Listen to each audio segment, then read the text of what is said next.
Hi, Nicole Z here. Last season on the game show, we were lucky enough to interview the Guild's Felicia Day. Here are a few never-before-seen clips that didn't make the final episode. How do you decide how to structure each episode? We wanted to do a really big cliffhanger, and I think that we accomplished that.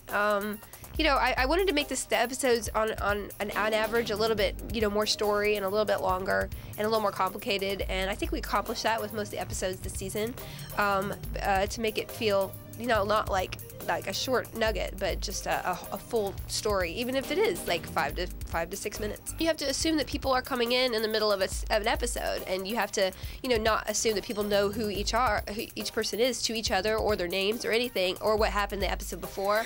Can you tell us a little about how you develop the characters?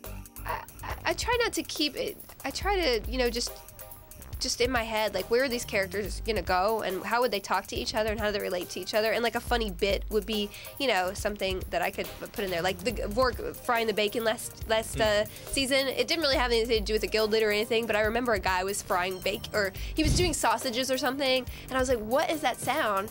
And he was frying something, and I was like, wouldn't that be funny? So yeah, little nuggets here and there, but basically I always want to make sure that it's about the characters and not the game. Has the editing process changed since you were sponsored?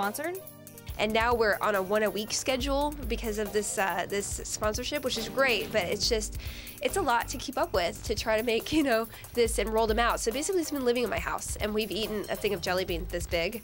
It's on the table, and just every time we go by, I'm like, wow, the jelly beans are all gone. We've been editing for a really long time. So yeah, I protected my show the best way possible. Good. At the same time to roll them out quicker and make them HD and pretty and all that stuff. So it's really honestly awesome for the show, and I hope everybody enjoys it. As the popularity of the Guild grew, how did you keep up with the demand for merchandise?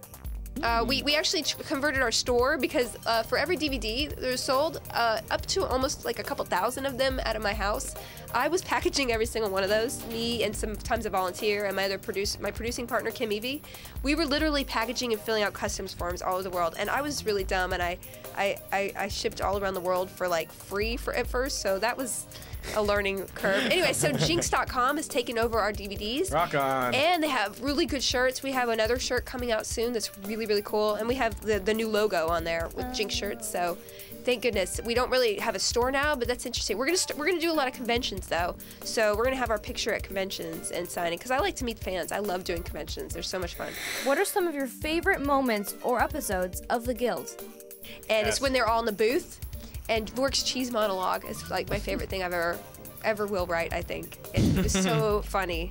I don't know how we got through a take without breaking. So basically, episode 5 of last season would be one of my favorite, and then there's some coming up that are just really, I think, really funny. What is the most bizarre thing a fan has asked for? Sandeep signed, a woman requested to sign around his chest area. He wouldn't take his shirt off, though. How big? How big was like what? The signing? Like, oh, she wanted him to take his shirt off and for her to be able to autograph it herself. Wait, what? For the full interview with Felicia Day, check out the game show, episode 128. And remember to watch us live Friday nights on thestream.tv.